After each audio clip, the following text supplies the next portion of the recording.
Alright guys, a little bit of a break we've had. I'd like to say I've had things going on, but I haven't had things going on. Welcome to another video, by the way. Today, we're fitting H&R deeps. Now that has been long awaited. Been recommended to me over the time. I've seen a lot of the lads on them, especially with your V-dub scene and Audi scene, Volkswagen Audi and whatever else. So I'm looking forward to getting them on. Out here already, 9 o'clock in the morning. Dirty already. But yeah, see how we get on. I'm not going to film loads and loads and loads of it. I'll film bits and bobs.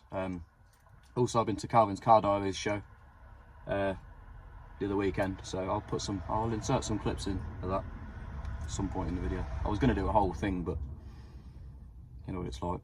Life gets in the way sometimes, doesn't it? So, but yeah, we're back with this video anyway. At least I always say it, but hopefully try and be a bit more consistent. And in all fairness, I've not actually had loads of things to film because I've not been doing loads of things. I'll say that I've not done anything really. I've done, like I said, I've been Calvin's show, and that's literally been it. You know, for things for filming and stuff. But yeah, anyway, H&R deeps on this today. Let me see what it'll be like. See if it'll go any lower on them. Looks like it should, but either way around, I'm doing it for ride quality and for the fact that they come with camber plates on the top. Obviously on the top, that's where they go. Camber plates alone can be like 180 for your eBay. I can't remember what it is. Sorry, I say eBay ones, but they're like MTS or something. But either way around, you've got to drill them out yourself and everything. So as far as I'm concerned, that's kind of eBay. If they ain't drilled them out for you, then I'm not sure why, but that screams like Universal to me. But either way around, these ones are obviously the H&R ones. So yeah, get some more camber, stop the tyres from rubbing the arches so much. If it doesn't, we'll also be getting new tyres today as well.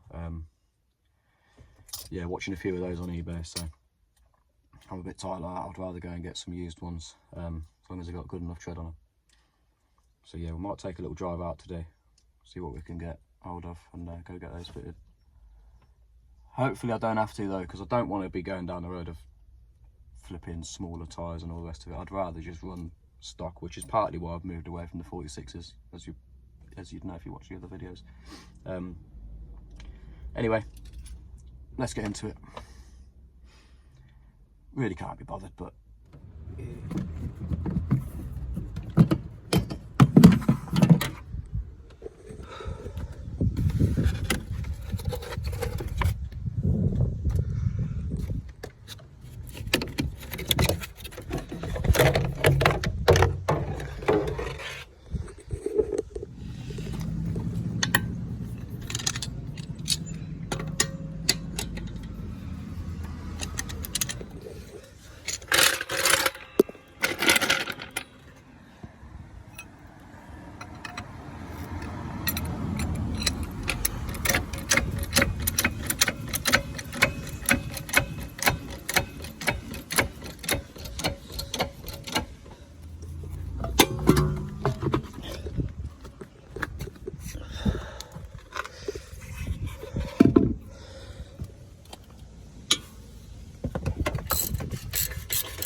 right, quick one. While I'm here, I've just cut all of this out, because as you can see, it's all catching really, really badly. I'm wondering about how much lower I'll be able to put it on these new coilovers, because I'm going to be knocking the camera over, of course, which I was thinking, oh, that'll help me up here. But it's not going to help me in places like this, so I might have to go and get some new tyres today as well, some skinnier ones, but we'll see.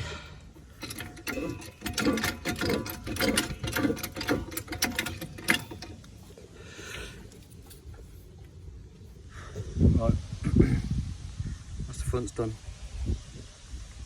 Just tried fitting the rears, but the rear eyelet hole for the bottom shock bolt doesn't fit.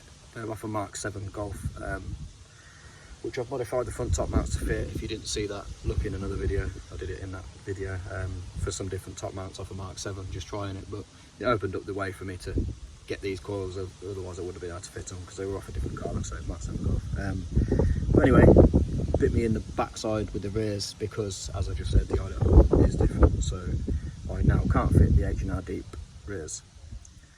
So it is what it is. Yeah, we'll take it for a test drive now anyway, and we'll go from there. And then probably by next weekend I will have drilled out the eyelet hole. You can push out you can press out the shock. Let me just show you. Let me show you. Just say it bites the word on this side. So I've had to cut this down already because it was off a different style. Just flatted these. Well, I didn't, my dad did. That hole there is far smaller. However, because this is so thick compared to normal stock ones, I'm pretty sure I could just drill this out, shave this material out, because you're still going to have no end of it left. So yeah, or I could, of course, press this out, but I ain't pressing it out. I mean, I could put polywash ones in there, but whatever. It means the springs won't go in, but I could have fit the springs, but if I'm not fitting the shocks, I really cannot be bothered. But yeah, definitely done for today on it. Wet this back wheel back on, and then yeah, go for a drive. Another thing, rear adjuster on the one side is seized.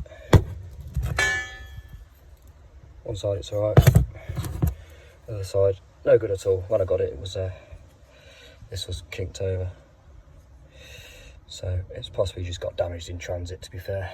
But either way, yeah, one of the threads is damaged. You can't see it there, but it's the top thread on this side, so maybe I could take it to work and have a look, but more than likely not. But anyway, right guys, bit of a confession to make. It's the following morning. I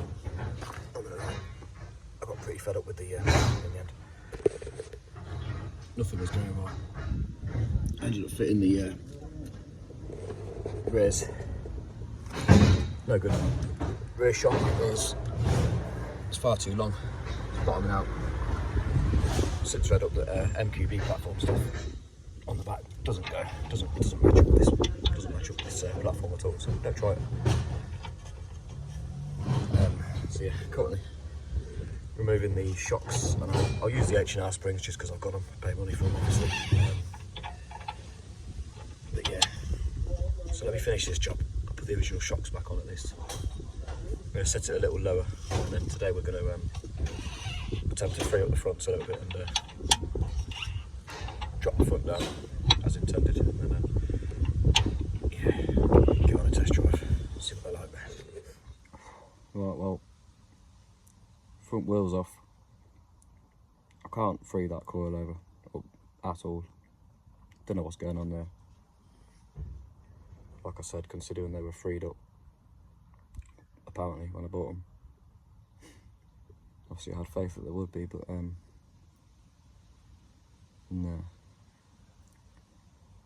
not at all. But it's not going to be impossible. Just more work than I wanted to be doing.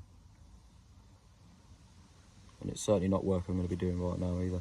So it's possible that the wheel might have to go back on. I could wrench them with Stilsons, if you know what they are. Like a plumber's tool, I gather. They're usually quite good because they put turning force on on the one side and the other side at the same time, rather than just what I'm trying to do, put force on the one side. It's only gripping really at one point. Like I said, it's only, you can see it's just furred up. It's not rotten, it's not rusty, it's just furred up. And they've probably not been moved for years. A little bit frustrating. I've put the back down a little bit more now. Whether you can make out how low that's sitting. It is catching slightly on the end of bolt, which is why I think I raised it up a little bit. One of the reasons I raised it up a little bit. But anyway, let's move on. Get on the test drive, road test, whatever you want to call it. Check these coils out. I'm not going to go into a third day on it, so this will be the end of the lowering with H&R Deep Chronicles, my struggles. But yeah, let's go.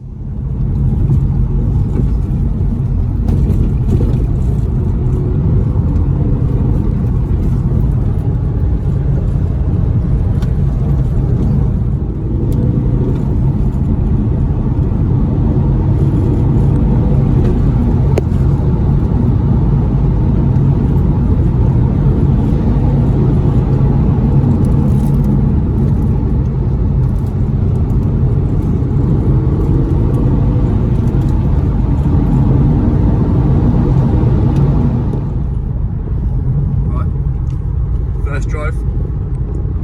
It's not entirely the first drive.